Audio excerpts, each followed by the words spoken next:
So we already passed the resolution to do this. We're just extending it, right? So it's kind of like, Yeah. but it has to probably have to be a whole new moving it process. again. Yeah. Yeah. So we just put a resolution into additional. The additional footage. Yeah, so if we could do one for, let's read it for 30 feet, I'd appreciate it. So you talk to the people that this is going to be impacted by, that they won't be able to park in. It's a rental property at the house on the corner, so not really close to them. Okay. But they do have a driveway. Oh, they do have off street. Okay. Okay, so Tiffany, we'll do that. Okay, any other discussion? Okay, moving on. No parking North 6th Street, and this is also North 6th Street. Yeah, hopefully this will be my last sign request for a while. But when I was, when this constituent gave me a call, he called me down. It's North 6th Street. The street is 20 feet wide. And I looked at 4th, 5th, 6th, and 7th. I think there's even 8th Street down there. All those roads from Wayne to Dresser have no parking any time on both sides of the street. And so when I was down there, it is a very narrow street. Every house on that street has a driveway. And if there was never an ambulance call or a fire down there, and I asked the chief if he would go down there and look at that street if he wanted to. If there is a car parked on the road, there's no way a fire truck or an ambulance is going to get through there. And since the other 4 streets on that side have that, no parking at any time, I would like to have that on North 6. And I did talk to several of the residents on that street who were all in favor of it. We went through this with last year with Brian? with Alderman George, and it was we're eliminating parking.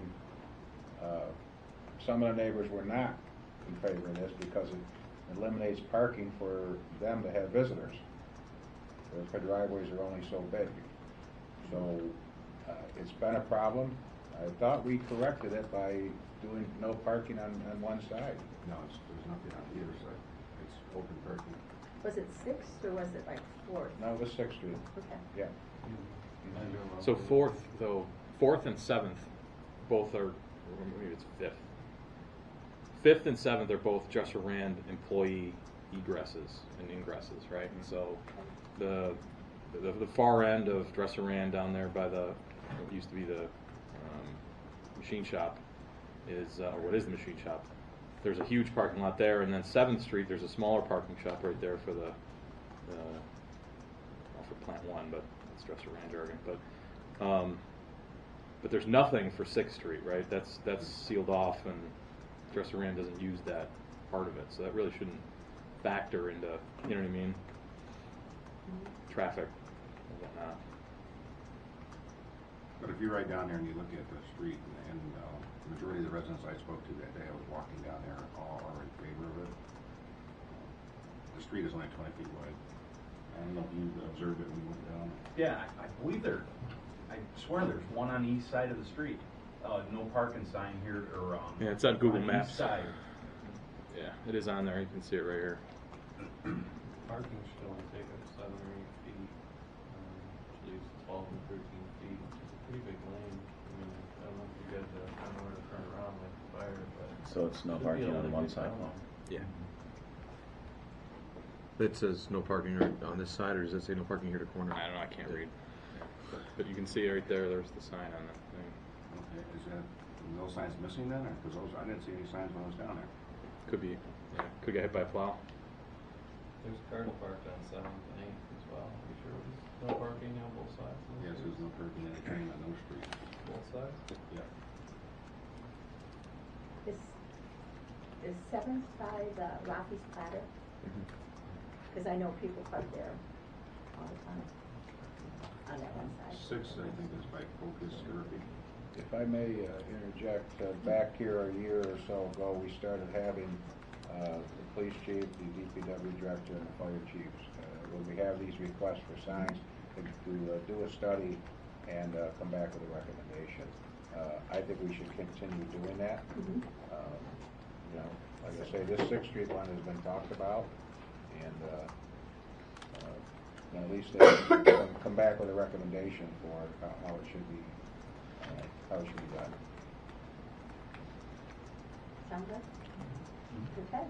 Do we keep a record of exactly how the layout's supposed to be in the city, so if you need to compare, like if something's been stolen, missing, hit, knocked down, torn out, Yeah, I think is that something that's on file, Rob? Yeah, it's online in the code, but we also have a book for signing.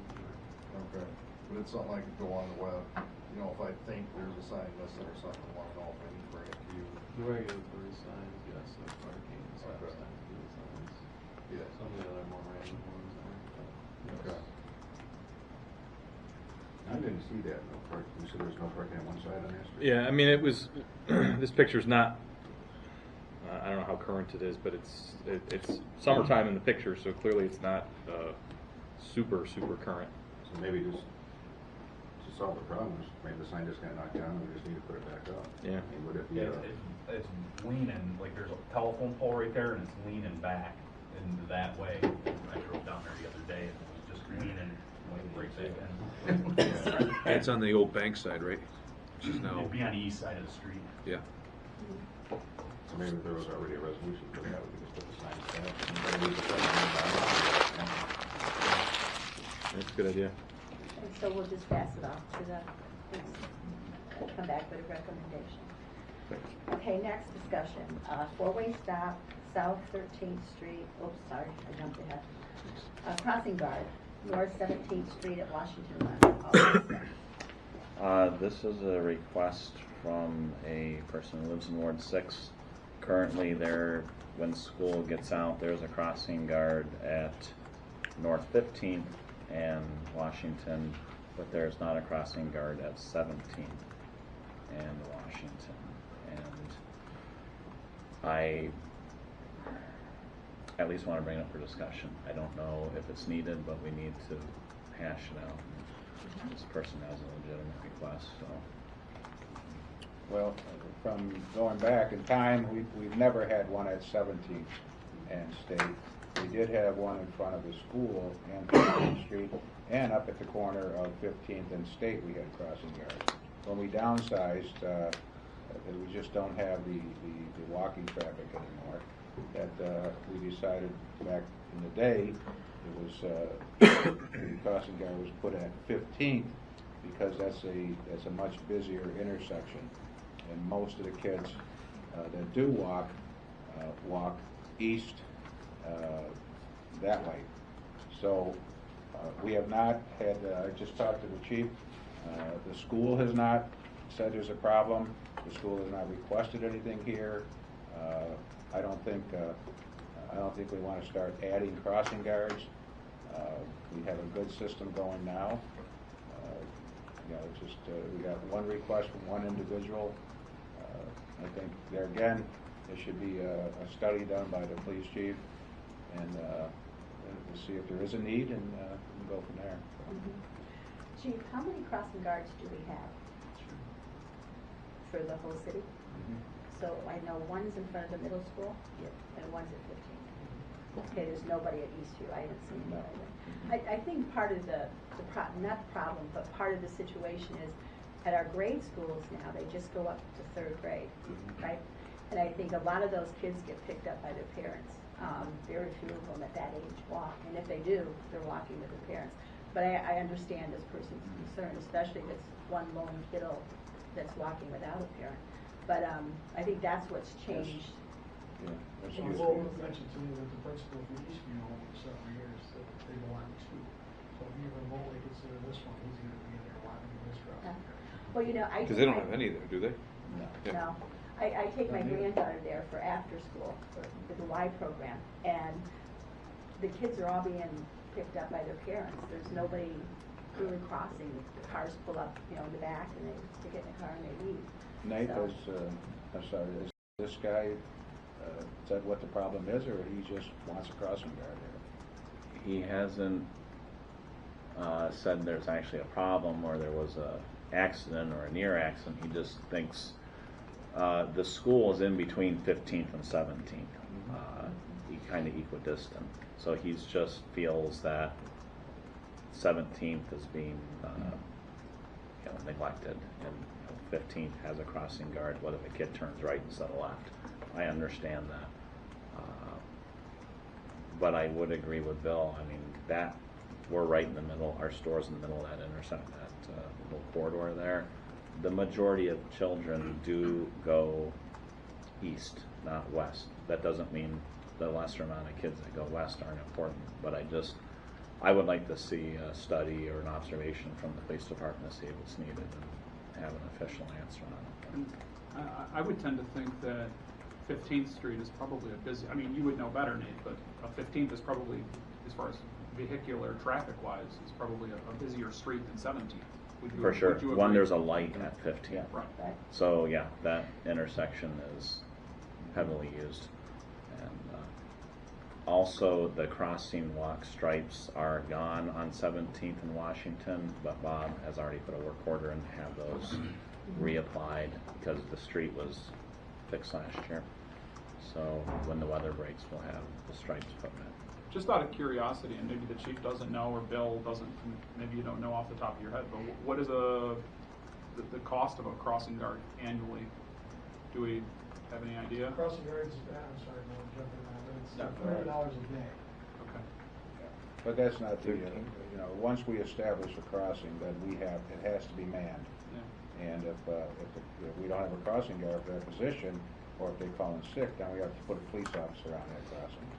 It is very difficult, I know you're finally starting to find people willing to do that job. Mhm. Yeah. We have a hard time staffing two. What are the hours typically?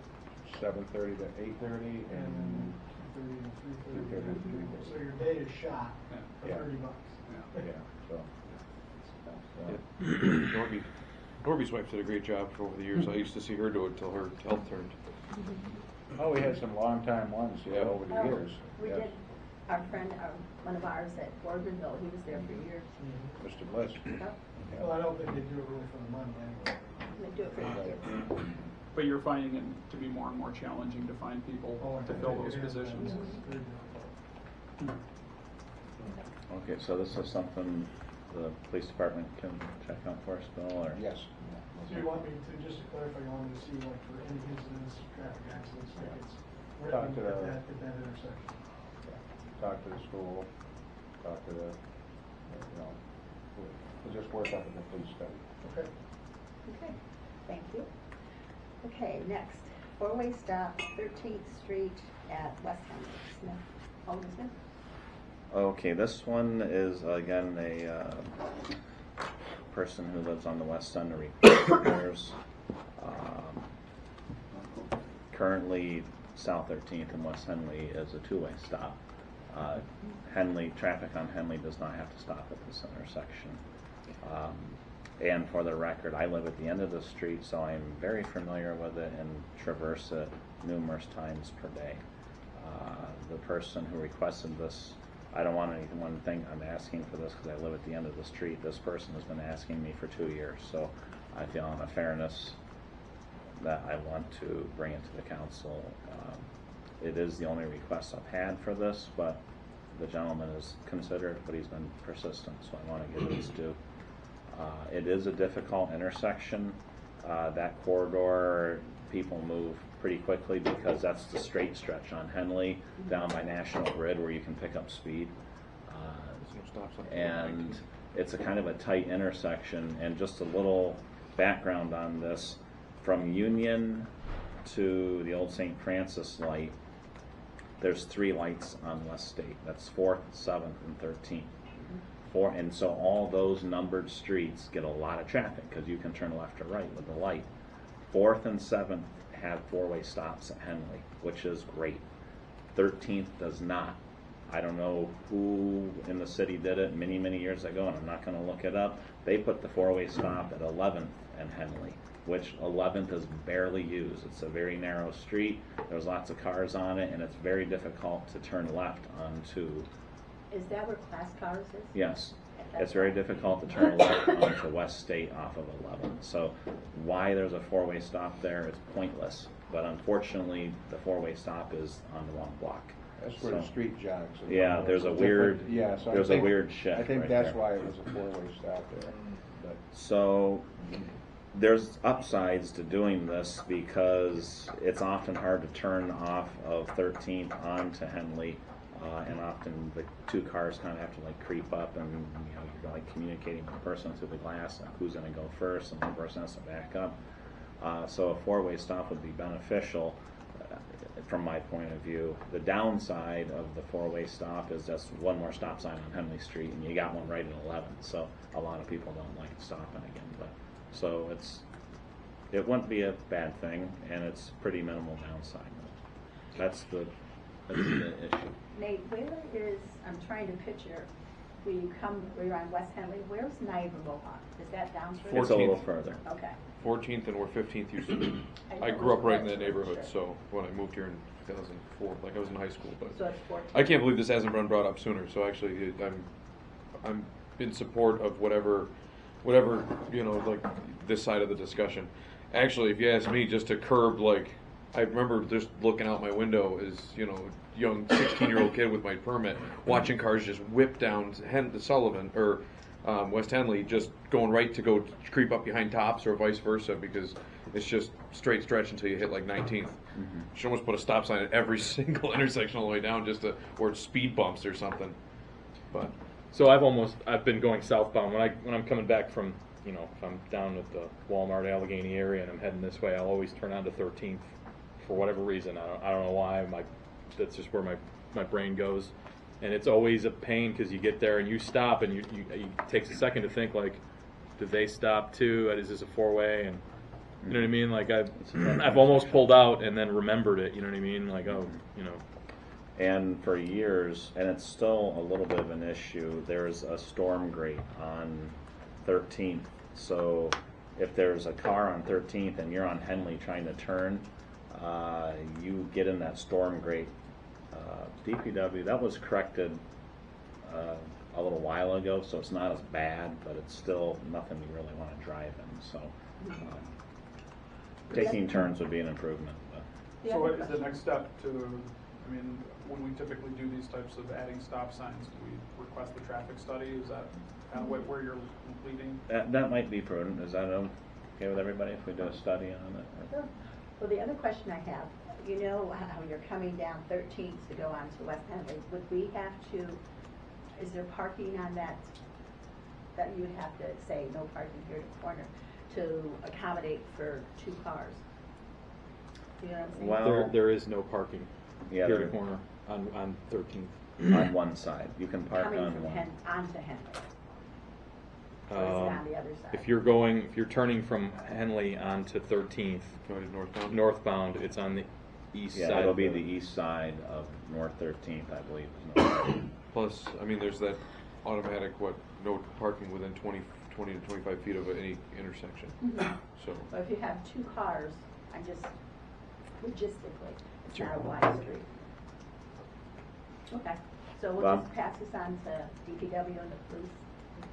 I just want to go through my Fine. spiel with stop signs, and I apologize, but, you know, just keep in mind, one, stop signs are not to slow traffic down, or in no way should be used for traffic calming. And they should be done for traffic analysis as far as gaps and whether cars have room to get out.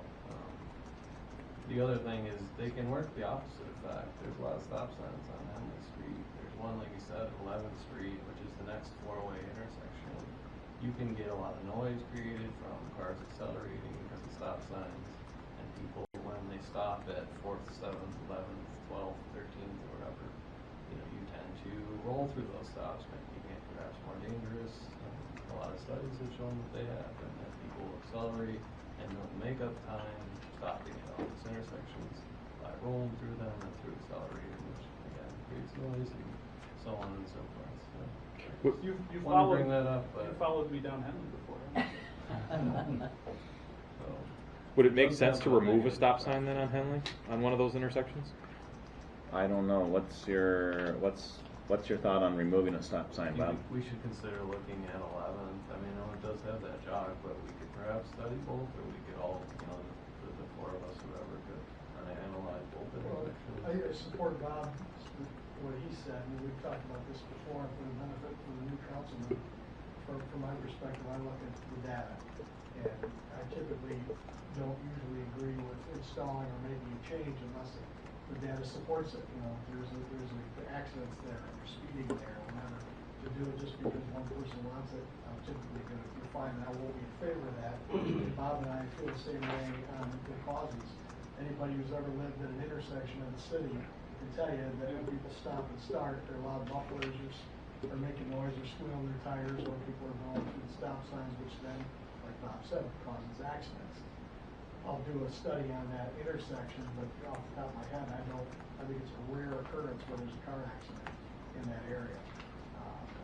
Usually I like to see the statistics show that there's a need for change. Does DOT allow you guys to put in speed bumps to slow down traffic? Just. Well, you can't put in speed bumps. Oh no, I just. I can't remember if we did speed device down there or not, but I can put that up, but we utilized that at a dozen cities, there's dozen streets in the city, and we have yet to find any even close to the speeding problem. And, you know, and that seems, I mean, the chief has a valid point. It seems like anytime this issue comes up, people's perception of what a speeding vehicle is really like 30 or 35 miles an hour, right? And it's, you know, if there is an overwhelming concern about traffic going fast in the city, then maybe the council should consider reducing the speed limit in the city limits. I'm not suggesting that we do that, but it seems like anytime somebody wants a stop sign, it's because their response is, well, people are flying down this street. And then we put up the study, and it's like, well, there's a handful of cars out of 1,000 or 2,000 cars that are going, you know, crazy fast. That's what you found out Front Street. So, remember? Well, we find that on every one we've done it on. I mean, if you're on your front lawn, raking and playing with your child, and a car goes by, they're gonna appear going much faster than they really are, and most people, they're not trained in that, they're not gonna know that, and a lot of the city streets are narrow, and, you know, should they probably be going a little slower? They probably should. It's not speeding. Can I say a few things on this while we're discussing it? Just to clear the air, the gentleman that's brought this to my attention for 2 years has never brought up speeding, just for his, I don't want to say that. He's brought it up because it's a difficult intersection when cars are trying to turn on and off of Henley and 13. So he's never mentioned speeding. So I think the uniformity of having, what was the thing you said, that there were two other streets that had? 4th and 7th have lights and they have 4-way stops. 13th has a light and has no 4-way stop. To me, that's the biggest selling point why this would be a good idea. Not traffic calming, not anything like that, but I think also, and maybe we would be muddying the waters by subtracting one where one it currently is and moving it. You know what I mean? But if it wasn't the opinion of the department heads that it was a safety issue, I would be supportive of removing the 4-way at 11th and installing it 13th, so we didn't increase the number of stop signs on West Henley Street. Agreed. But I guess, can we get a study from the department heads whether they're for or against it? Do you have any idea, I mean, Nate, do you have any idea what the other residents in that intersection, if they would be in favor or against that? I've not polled them or knocked on their doors. I mean, I live a stone's throw from there. I know the people. And I just wonder, one person, then somebody else gets mad because then people are revving. I mean, I'm just curious what the impact would be. I understand completely. Yeah, just check that out. Crack house at the corner. Find out And what they think. National Grid is just 100 feet down the road, so there's a lot of pretty big Yeah. trucks that I know pass. it was close. And 13th is the light, so National Grid uses 13th and they use 14th a lot. So Yeah, they return through on 14th. yeah, it could be good and bad. I'm not really sure, but I'd like to hear the opinion of the department heads after they study it. There's no stops at either end of the street. Alright. Either way, works fine. I mean, it is a one-block street. There's no stops. There are a lot of streets that we don't even stop signs. It's one block street. So you just yield traffic to Queen Street, Basically, yeah. but you should. And all. Mhm. You get a yield sign? Nothing. You just Nothing. you have the right of way to just cross Queen. Apparently. This. No, you don't. Seems to Your work fine street, for me. your street, there's no, his street doesn't go all the way through. Sure. So when you come up to a street, and you got a cross street this way. You get to go Your left. street ends, you're obligated to Yield. stop and yield. Gotcha. So you don't need One of some- those no parking here to corner 25 feet. It's unspoken non-signage rule. T intersection, we found. Yeah, 'cause there's a lot of streets that don't have signs, but if your street ends, you're obligated to yield to traffic on that cross street. Like Washington Street, where it dumps off on a 4th. Okay, any other questions on this topic? Okay, so we'll hand this over Wait, that's- to Bob and It might. the chief, and they'll get back to us. So we'll have three, we'll conduct 3 studies. It's a paradigm. Okay? Okay. Approval of committee So, reports. Linda, just real quick, I'm sorry. Oh, I sent an email earlier, maybe you didn't catch it, and I apologize. I meant to get this on the agenda earlier, but just as a discussion item. So, I've had a number of number of the residents on Washington Street ask me what's going on with, and off the top of my head, I don't remember the address, but it's the, 1013.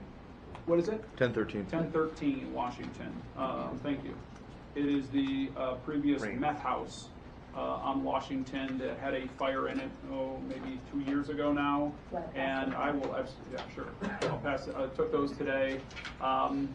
So residents are wondering what's the deal with this. We asked, this was one of the 3 houses, I believe, that we took ownership of from the county. And feral cats are going in and out of the basement. Some of the things, now windows have been kicked in, broken. It's open to the elements. Where the fire was on the one side of the structure is open to the elements. So it's in rough condition and rough shape. And ultimately, I'm hopeful that we're continuing our fight against blight. And so I wanted to bring up as a discussion how the council would feel about moving forward on ordering this structure down. I guess before that, I would make the request of, can we get has a asbestos study been done on this structure? I don't know if we know this. That has been done. We preliminarily, I think, we was looking at an estimate of about $1,500 to. Oh, okay. When did we take possession of it, John? Did you say? I didn't hear you. Last year we took. When was it, Bill? You asked May. Yeah, we took, I think this was the group that we took, the one was on South 4th Street. Yeah. And East. this house, and, can't remember the other one. It's not East By Pine, but there's East Transfiguration. Elm. East Elm. Yeah, Yeah, 202 East Elm. yeah. So, I mean, can we at least go up and board all this stuff up so that it's not? Sorry. yeah. I mean, that would be. That would take Yeah, we an hour. Yeah, that would be a step in the right direction. But I Yeah, guess. we can order that, we can get that done. Part of the reason I'm bringing this up is we received a pretty favorable bid to demolish the Buffalo Street structure because, in part, the demolition company is in town doing a number of other demos for the county land bank. So for that structure, Bill, by any chance, off the top of your head, do you remember what the cost was to demolish the Buffalo Street structure? Nick, correct me if I'm All in, wrong. we're at about 33 right now. Yeah. That includes the air monitoring and. Um, stuff goes on. So, for that, I mean, and it's, part of the reason is because I think, as Nick said, they're here, right? They're in the area. And so they kind of gave us a favorable bid price to demolish that structure.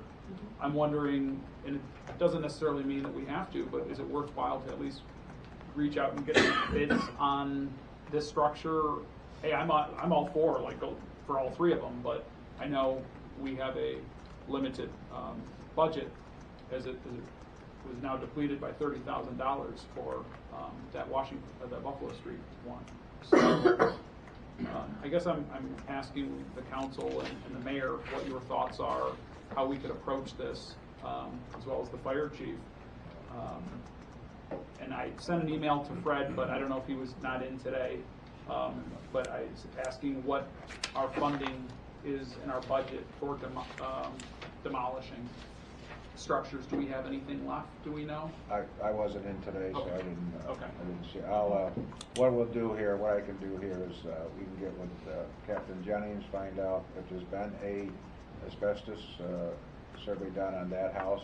Then we can seek out some bids on getting it demolished. Great. And we'll have, when I get in tomorrow morning, I'll have Brett send everybody what's left in that account. Okay. I just have a question for Nick. Do you see the possibility of us getting that 33,000 back? Is it good, bad from the homeowner? I would say, I don't have put percentages on it, but we're optimistic that going this route will lead to a recovery, and certainly there are assets there that we can leverage once we get the judgment. So I'm fairly confident. Okay, because that would help. Yeah. Oh, yeah. I don't know the timeliness of it's not going to be Right. as quick as we'd like, but it's certainly going to. We're in a position to recover that this time. So. Okay. Anything else, John? Well, I mean, is there any, I guess, thoughts from the council? I'm asking about, is this What was something? the address, John? 1013 1013. 1013 Washington. 1013 Washington. So it's between 9th and 10th Street. Yeah, I'm in favor of getting the price at least. That's okay. Okay. Agreed. Yeah, that work, chief? Okay. Do we keep an inventory of what we own, what has structures on it, and what our plan is for these things? Or do we kind of just I think minus the go plan with part. when there's complaints and deal with it in that fashion? We have an inventory, codes has inventory on what we have, and, a plan of what we're doing with them. Mhm. Some of them, no, we don't have a plan. Yeah. Seems like the process, I got two, one on Elm Street and one on Union Street in my ward. Are these subject to automatically come down, or is it something? One on Union Street, if it's 800 block, I believe it is. That's the land bank. Land bank is taking that down. The other one, Elm East Street. Elm. Isn't that the one where East we Elm, have? I think I had EJ getting a bid on that as A well. bid for asbestos or a bid for? They did tear it down. Oh, okay. That- Which one is it that, in Ward 7 that the county's rehabbing? they didn't, They declined it. they declined Okay. it. They're That's rehabbing. That's the one one I they had. declined. They're rehabbing on 9th Street. That's the one that was on What Elm. street? 9th, North 9th. Yeah. The- That was, 300. they looked at it and said it wouldn't be worth their while to No. I didn't think so. Me So and they didn't take it from us, so. Okay. Me and EJ walked through 3 of them, and it was the one in East Elm I had already been in the past, but Isn't it the floors were all crooked? it's like walking into a fun house. Like you start walking like this, and then you're walking back like the ship is moving. Like Yeah, I was it's- surprised when they was talking about rehabbing, because it's. somebody kicked the door in between when the county locked it up and when the city took possession of it. So And you also said the one by the karate place, is that coming down too? Also? No, that was, I had my area mixed up. So, no, that one hasn't, I don't know if that's gone back for taxes yet or not. The one with right on the corner. red X. Yeah. Yeah. Mhm. it's just the blue one with the collapsed porch is the one that the land bank's taken down. So just for my notes here, Bill, so you guys you'll follow up with Captain Jennings Yep. and see what we can do about that? Yeah, and we'll put together an inventory on what we have, get it out to everybody. All right, great. What we have, where we're at with it. Okay? Thank you. Thank you, John. Okay, any other requests? I just want to say for Jason's benefit, it hasn't it's not always just like squeaky wheel gets the grease. We have had plans and said, okay, we're gonna tour all these and these 4 are gonna go, and so it's been a little bit of both, but it's hard to do a plan every time, but Yeah. sometimes you do. I think within the last year or so, we've taken down over 30 houses between the city and the land bank and private individuals, so we've taken down quite a few. Oh, yeah, I've noticed it, and I think it's great. Mhm. I do like that, the old properties they're not repaired, they're going away. It just seemed a little like the one that gets the attention is where we drift, and something like this, I just feel like we should have some kind of plan, outlook, like where the money comes from, where it goes, and So how it gets there. So we budget, right, we have a demolition budget that we've built into last year's budget, and the council and the mayor worked with the mayor and the city attorney to, we had previously demolished all of the city-owned blighted properties and gotten those off our plate, and so we wanted to continue pushing the initiative. So the council and the mayor selectively chose 3 houses to ask from the mayor with the intention to demolish them this year. So, I mean, I would say, like Nate, we have been taking kind of a strategic approach. I wanted to take like 20 houses, and everyone said, no, let's take it down to something that was more manageable. So we asked the county for 3 houses with the intention to demolish those this year. So, I guess just looking at the fact that the company is in town, it's here, it might be beneficial to get bids on all 3 of those properties that we own and see what we can handle. And this is obviously probably a better question for Fred, but remember a few years ago we had marked that, I think it was $98,000 or whatever. We've gone through that's all gone at this point, right? Yes. Okay. Yeah. Is That the money capital they fund? carry? Yeah. Capital fund is depleted now? That, Too bad we couldn't that 90-some do it all at thousand, once. that was, that Carrie had found. Right. Right. That's, Yeah. That got East Henley done. Yeah. That's been. About it. Okay. But and just for everyone's aware, like obviously we took those from the county last May.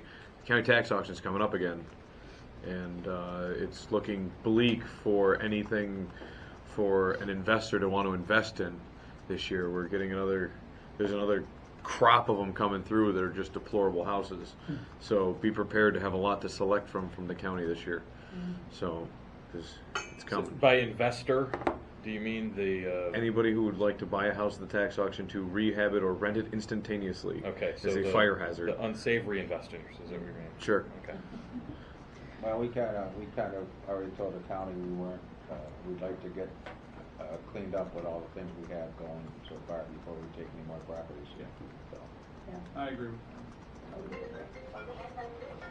Okay, do we have any approval of committee reports? uh-oh. Remind right now. Okay, I'll make a motion to adjourn. Second. All in favor? Aye. Okay, Nate?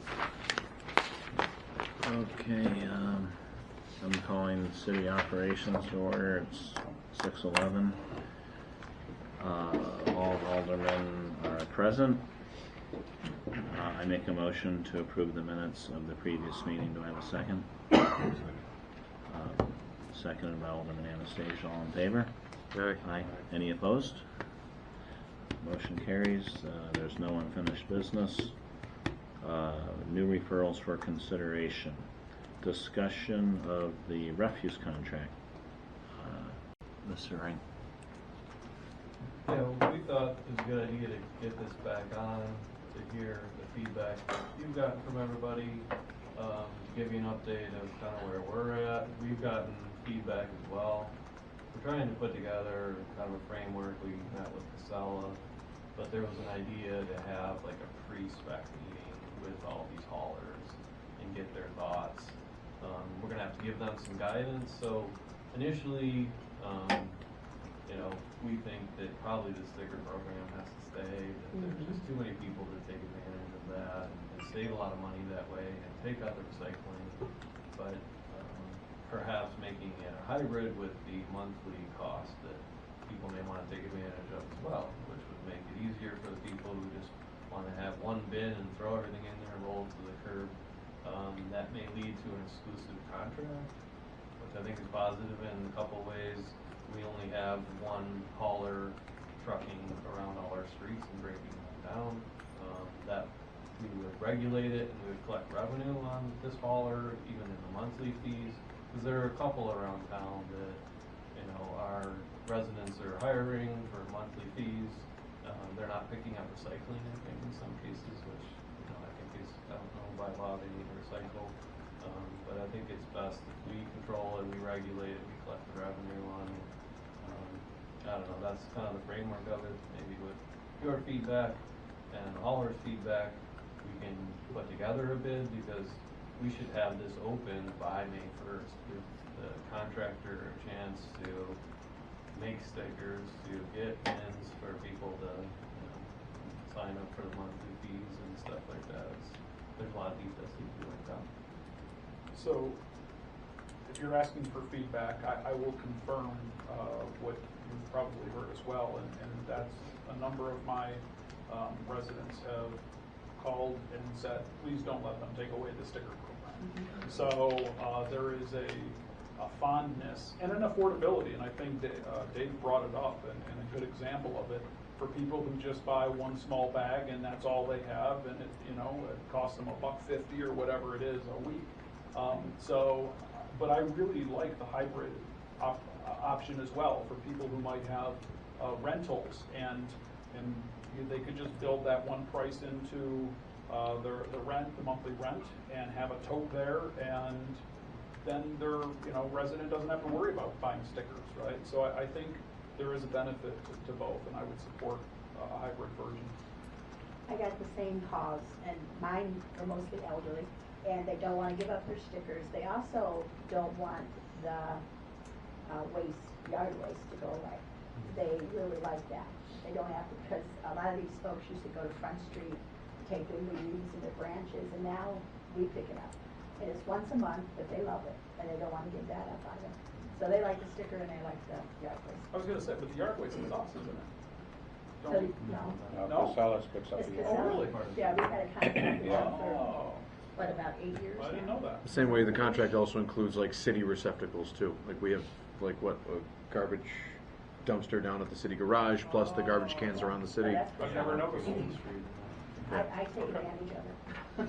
But I've heard the same thing as John and Linda. The hybrid plan seems to be the one that I would want to pursue the most. Is the stickers for the people who want to do stickers, but if a family or a household determines that like buying a bin is more cost effective for them, or renting a bin or whatever, getting the bin program, let them have that option. So, and I think once we establish that, there's some other avenues we could go down. From a strategic standpoint. I think the end goal was we want to encourage people to put out their garbage, right? And I think there's some avenues we could probably pursue if we had a robust hybrid program in place that would maybe force people to do that. well, Not to reiterate myself from a couple weeks ago, but I think we should stick with the stickers also. And I've gotten several complaints not complaints, but concerns from my area residents that they do not want the sticker process to go away.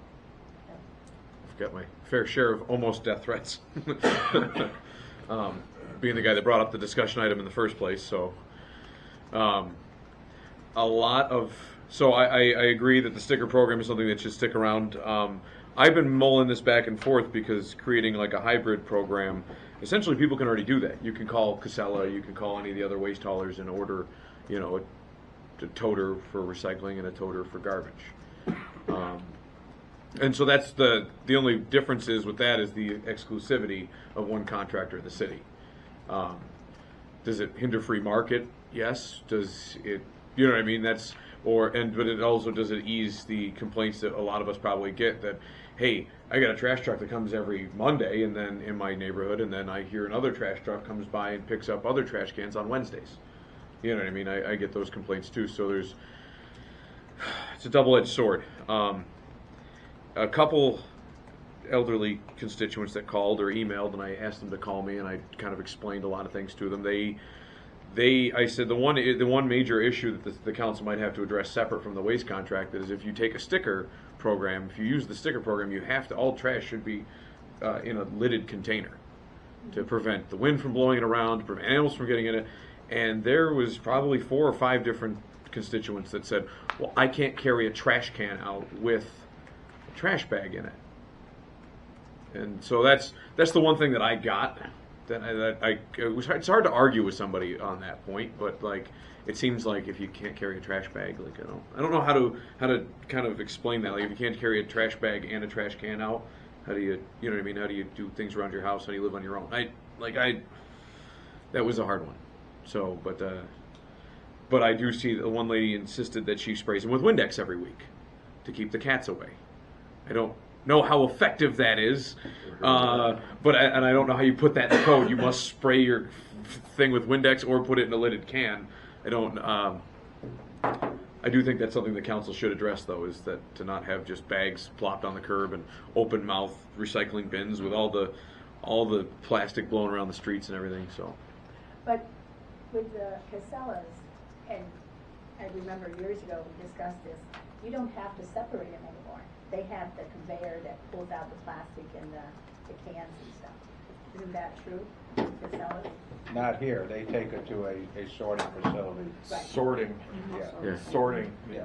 The Well- incinerator. Yeah. Well, their machine is constantly breaking down, Okay. and No, so I remember and they're very seeing- expensive. I remember So- seeing the pictures. So do you This is have to what they sort it do. anymore? It's still a zero No, we sort, have- but Casella's going to be getting rid of that in a few years, just based on the machine costs like $2 million, and it's breaking down here there every other week. Not And what it they take told us the other day. no. Yeah. No.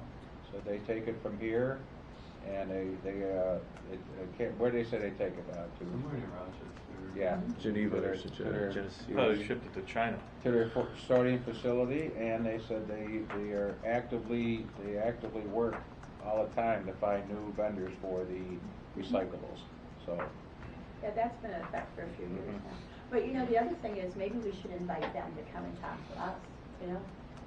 Maybe they have some ideas that we haven't thought of to. well, I think help that's our what Bob wants to constituents. do, is have a Pre-bid conference. Okay. Well, would that be open to multiple vendors who are, Yeah. right? We would have to make that open to multiple vendors. Yeah, Yeah, we'd advertise in the paper. yeah. Can I just, for the benefit of my constituents, I've had more reaction to this topic than anything in a long time. That's why I said almost And everything. even today in the store, people stop me and they like the sticker program. But I see benefits to both, and you're right, people who like the totes can do it right now, right? Oh, yeah. They don't need a city thing, endorsement or a city program, they can go get one. But anyways, the sticker program is very effective for many people.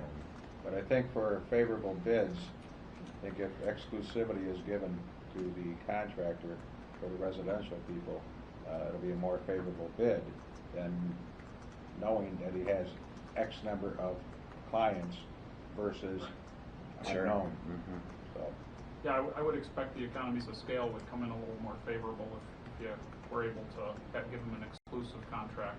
mhm. And if they wanted to, you know, I think Paul made the point, if you're a family and it's just more easier for you to pay the monthly price and you get a big 90-gallon tote. And, I think I really do like that hybrid option. Now, I don't have the details, but it sounds like this was a 10-year contract that's up for renewal? Is that how- So it was like a 2-year contract that had. Options, 6 and 2 and 2, but 6-year with two-year options. So we took advantage of both those options. So it ended up being 10 years, which we started off on. Okay. Now, has the prices changed? Like, are people used to a standard yearly price increase or something? How long has it been since the prices changed? Is it likely that's going to be Well, part of this interesting, contract? when we talked to Casella, they did not institute the authorized price increase, because, they said for them to take back all the stickers and have them reprinted, and I think what he was trying to tell us is somebody missed the opportunity there, and by the time they realized that, to take back the stickers that were already out there, and then reprint new ones, it was just gonna wait until the new bids. But we probably will see a price increase. Would you concur with that, Bill? Yes. Seeing they haven't had one in, 10 years, so. Well, no, they've had price They have. increases. Yeah. Every couple of years, yeah. They have in the contract, it calls for, they have to get, Bob, what does it say? They have to get, they can have a cost of living increase? Yeah, there's like escalation clause Yeah. based on whatever federally issued cost. I think the big issue right now is recycling. They said they can haul waste to, locally for like $35 a ton. Recycling is $135 a ton take away just because of the volume. Yeah. So, are we, Big topic right now. does But we can anybody give- front the cost of recycling, or like, to recycle in our city, do we pay for that service? No. Or do the stickers pay for it? Is that how it comes out from the trash? Okay. Right now, we're receiving about $20,000 a year as our percentage from the stickers. Mm-hmm. And then Casella picks up all of the recycling. And, what is it, every Wednesday during the summer months, they do, the yard waste. And plus, they pick up, all the street containers that are out there too. But I think to give, to give everybody a fair chance at this, all the haulers, we do the pre-bid, meeting, and, hear what they have to say, and then there's pre-spec meeting, hear what they have to say, and then we'll come out with the specs, and then have, they can bid on it, so. I don't know how many haulers we have, I don't know if Waste Management will come down and bid, I think we said there's either 3 or 4 in the area. Yeah. But there again, I think the exclusivity would be for the residential only, not the commercial, so. Okay. Any other For those really big discussion on this families, topic? the big dumpster. No? Everyone good? Yep. There are no committee reports. Any comments before we close this meeting up? No? I make a motion to adjourn. Do I have a second? Second. Second by Alderman Gonzalez. All in favor? Aye. Aye. Any opposed? This meeting is adjourned. Everybody.